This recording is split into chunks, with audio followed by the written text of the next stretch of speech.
Hello friends, today we will discuss about the ecological succession type। कल वाली video में आपने देखा कि सक्सेशन क्या होता है, अनुक्रमण क्या होता है, किसे कहते हैं अनुक्रमण।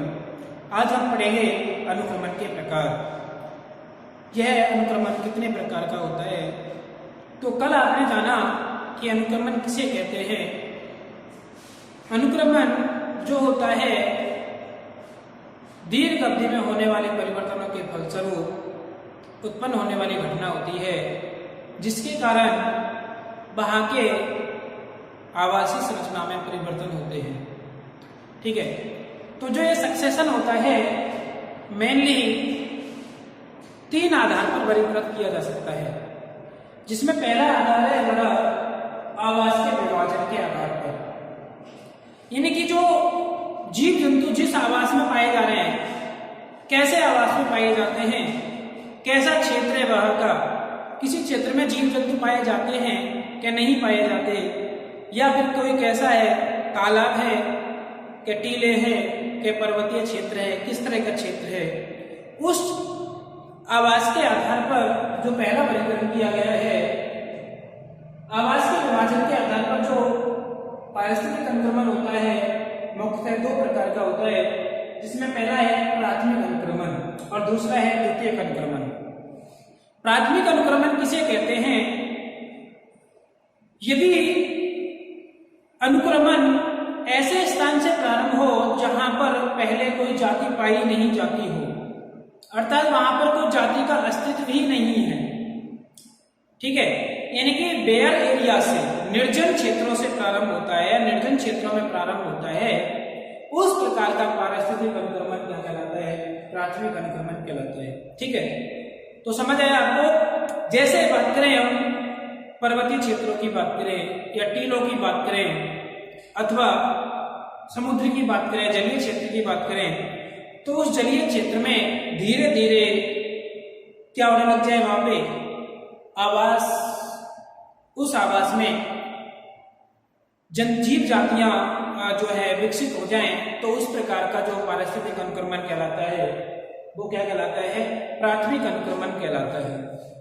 ठीक है, तो इस प्रकार इसको हम यूं कह सकते हैं कि जहां पर पहले किसी प्रकार की जीव जातियों का अस्तित्व नहीं है, उस क्षेत्र में यदि जीव जातियां पनपने लग जाएं तो उस प्रकार का जो अनुक्रमण होगा प्राथमिक अनुक्रमण। दूसरा है द्वितीयक अनुक्रमण।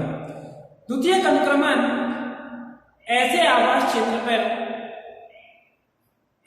क्षेत्र में होता है जहां पर पहले समुदाय अथवा जातियां पाई जाती थी, परंतु वो जातियां किसी कारणवश नष्ट हो गई हो। ठीक है, तो उनके किसी कारणवश नष्ट हो जाने के कारण उस क्षेत्र में पुनः से जीव जातियों का विकास होना क्या कहलाता है? द्वितीयक अनुक्रमण कहलाता है। ठीक है, तो कह सकते हैं कि किसी आवासीय क्षेत्र में नवीन परिस्थितियों के अनुसार, जो नई वातावरणीय परिस्थितियां होंगी, उन नवीन वातावरणीय परिस्थितियों के अनुसार नए समुदाय का निर्माण होना द्वितीयक अनुक्रमण कहलाता है। ठीक है, जैसे बात की जाए, अगर इसको हम देखा जाए तो जो द्वितीयक अनुक्रमण होता है दोनों प्रकार से हो सकता है, प्राकृतिक कारणों से भी हो सकता है और मानवजन्य कारणों से भी हो सकता है। प्राकृतिक कारण तो क्या हो सकते हैं? सपोज कीजिए किसी आवास क्षेत्र में बाढ़ आ गई या फिर आग लग गई, आग लग जाने के कारण वहां का क्षेत्र क्या हो जाएगा? नष्ट हो जाएगा, अथवा बाढ़ आ जाने के कारण वहां पर जलमग्न क्षेत्र हो जाएगा, तो वहां पर पाई जाने वाली जीव जातियां नष्ट हो जाएंगी। तो इस तरह से वो वहां पर जो समुदाय था उसमें जीव जातियां नष्ट हो गई, उसके स्थान पर धीरे धीरे ग्रेजुअली, क्रमिक रूप से नवीन वातावरणीय परिस्थितियों के अनुसार नई जीव जातियों का विकास होने लगता है। इस प्रकार का जो अनुक्रमण कहलाता है द्वितीयक अनुक्रमण कहलाता है। ठीक है, जैसे एक खेत है, 2 खेत है, एक खेत में हमने फसल पैदा की, उसके पश्चात उसमें आग लगा दी, आग लगा देने के पश्चात 1 साल को उसको छोड़ दिया, छोड़ देने के पश्चात उस खेत में जिसमें सारी वनस्पतियां जल के नष्ट हो गई थी, धीरे धीरे उगने लगती हैं। और उगने लगती हैं पहले छोटे पादपों के रूप में, छोटे पौधों से बड़े पादपों के रूप में, और विशाल का एक समुदाय का निर्माण कर लेती हैं।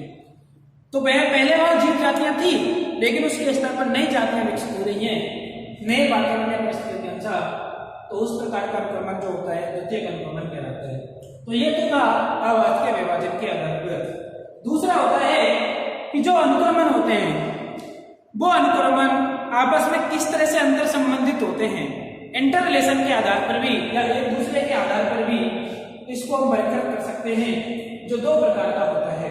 एक होता है स्वजनित और दूसरा होता है बाह्य जनित। स्वजनित क्या होता है? स्वजनित अनुक्रमण जो होता है स्वयं जातियों द्वारा प्रेरित होता है, एक ही समुदाय की उन्हीं जातियों द्वारा प्रेरित होता है। जैसे बात की जाए कि वनस्पतियां जो होती हैं मृदा में ह्यूमस का निर्माण करती हैं, पेड़ पौधों की पत्तियां गिरती हैं, पेड़ पौधों की पत्तियों से खाद बनता है, वो खाद जो है मृदा में ह्यूमस के निर्माण को बढ़ाता है। जब ह्यूमस का स्तर बढ़ेगा, ह्यूमस का स्तर बढ़ने के कारण उस क्षेत्र में नवीन जातियों का प्रवेश होगा। तो उस नवीन जातियों के प्रवेश को नए समुदाय का निर्माण हो रहा है। तो इस प्रकार का जो अनुक्रमण कहलाता है स्वजनित, यानी स्वयं के द्वारा ही, अपनी जातियों द्वारा ही नए समुदाय का विकास होना स्वजनित अनुक्रमण कहलाता है। ठीक है। जबकि दूसरा है बाह्य जनित अनुक्रमण। बाह्य जनित जो होता है अनुक्रमण कोई बाह्य कारकों द्वारा होता है। बाह्य कारक लाभकारी भी हो सकते हैं, हानिकारक भी हो सकते हैं। जैसे बात की जाए तालाब पारिस्थितिक तंत्र की बात की जाए तो तालाब में बहुत सारे जीव जंतु पाए जा रहे हैं। यदि उसमें कुछ ऐसे पदार्थ डाल दिए जाए जिनसे कि जीवों की वृद्धि अधिक हो सके और वहां पर नए जीव आ सके, या फिर प्रदूषक पदार्थ डाल दिए जाए, तो प्रदूषक पदार्थ डाल देंगे तो वहां के जीव जातियां नष्ट हो जाएंगी। बाह्य कारक डाल रहे हैं ना प्रदूषक पदार्थ, वहां की जीव जातियां नष्ट हो जाएंगी। उसके पश्चात वहां पर कैसी जातियां पनपेंगी? उस प्रदूषक को सहन करने वाली जातियां विकसित होंगी। तो इस प्रकार का जो अनुक्रमण होगा बाह्य जनित अनुक्रमण होता है। ठीक है। तो इस तरह से एक दूसरे जो जातियां होती हैं, अनुक्रमण की जातियां होती हैं, उनके एक दूसरे के संबंध के आधार पर दो प्रकार का हो गया। तीसरा होता है पोषण के आधार पर। पोषण के आधार पर भी दो प्रकार का होता है, एक स्वपोषी अनुक्रमण और एक विषमपोषी अनुक्रमण। स्वपोषी अनुक्रमण हम किसे कहते हैं?